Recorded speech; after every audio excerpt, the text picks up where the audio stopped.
చాలామంది పేషెంట్స్ నా దగ్గరకు వచ్చేవాళ్ళు షుగర్ ఉన్నవాళ్ళు ఇలా నన్ను అడుగుతూ ఉంటారు.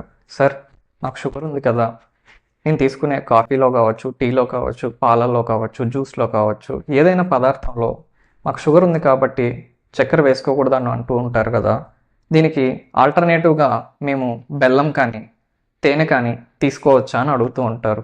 ఈరోజు మనము షుగర్ ఉన్నవాళ్ళు తేనె వాడొచ్చా లేదా అనే దాని గురించి తెలుసుకుందాం.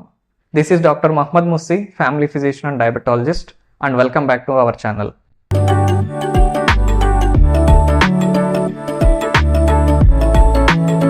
జనరల్గా మనము తేనెను తీసుకున్నట్లయితే అప్రాక్సిమేట్గా అందులో 80-90% అనేది కార్బోహైడ్రేట్స్తోనే నిండి ఉంటుందన్నమాట. మిగతా వాటిలాగా అందులోని ప్రోటీన్ కావచ్చు, ఫైబర్ కావచ్చు, ఫ్యాట్ కావచ్చు కంప్లీట్గా ఉండవు. అండ్ ఈ హనీలో కార్బోహైడ్రేట్స్ కాకుండా ఇంకేముంటాయన్నది చూసుకున్నట్లయితే magnesium, potassium, calcium, vitamin C, zinc ఇలాంటి మినరల్స్, విటమిన్స్ ఉంటాయన్నమాట. అలాగే హనీలో anti inflammatory properties and anti oxidative properties కూడా ఉంటాయి.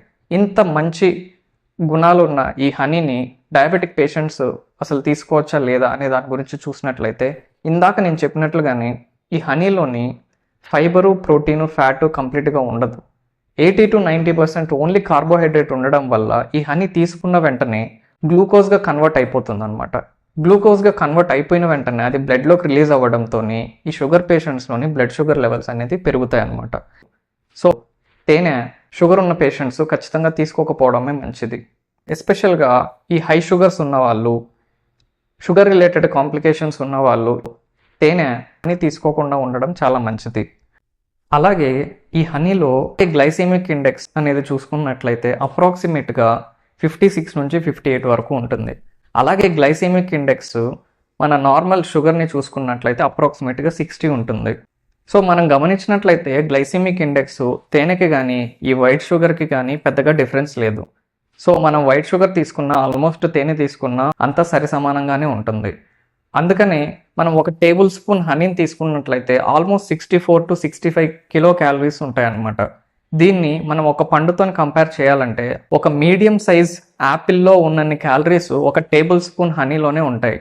అందుకని మనం ఈ హనీ తీసుకునే బదులు ఈ యాపిల్ని తీసుకున్నట్లయితే అడ్వాంటేజెస్ ఏముంటాయి అంటే మనకి కార్బోహైడ్రేట్తో పాటు మనకి ఫైబర్ కావచ్చు, విటమిన్స్, మినరల్స్ ఎక్కువగా ఉంటాయి. ఇవి ఉండడం వల్ల యాపిల్ని మనం కన్జ్యూమ్ చేసినా కూడా షుగర్స్ అనేది అంత ఈజీగా పెరగకుండా ఉంటాయి. అందుకని మనము షుగర్ పేషెంట్స్లోని యాపిల్ అనేది ఖచ్చితంగా తినొచ్చు అని చెప్తూ ఉంటాం అనమాట. సార్, మరి మమ్మల్ని షుగర్ తీసుకోవద్దు అంటున్నారు, బెల్లం తీసుకోవద్దు అంటున్నారు, తేనె తీసుకోవద్దు అంటున్నారు, దీనికి ఆల్టర్నేటివ్స్ ఏమైనా ఉన్నాయా అన్నట్లయితే ఆర్టిఫిషియల్ స్వీటనింగ్ ఏజెంట్స్ అంటాం అనమాట. అవి మీరున్న ప్లేసెస్లో అవైలబిలిటీని బట్టి అవి డ్రాప్స్ రూపంలో కావచ్చు, ట్యాబ్లెట్ రూపంలో కావచ్చు, పౌడర్ రూపంలో కానీ దొరుకుతూ ఉంటాయి. రీసెంట్గా మనం చూసుకున్నట్లయితే plant based artificial sweetening agents వచ్చాయి. ఇది స్టీవియా ప్లాంట్ నుంచి ఎక్స్ట్రాక్ట్ చేస్తారనమాట. ఇప్పుడు మనకు షుగర్ కాకుండా, బెల్లం కాకుండా, తేనె కాకుండా షుగర్ పేషెంట్స్కి బెస్ట్ ఆల్టర్నేటివ్ ఏది అంటే నన్ను అడిగితే ఈ stevia plant based artificial sweetening agent అని చెప్తాను. ఈ వీడియో మీకు నచ్చినట్లయితే ప్లీజ్ లైక్ చేయండి, మీకు తెలిసిన వారికి షేర్ చేయండి, మీకు ఏదైనా డౌట్స్ ఉన్నట్లయితే కామెంట్ చేయండి. ఇలాంటి మరిన్ని వీడియోస్ కోసం మన ఛానల్ని సబ్స్క్రైబ్ చేసుకోండి.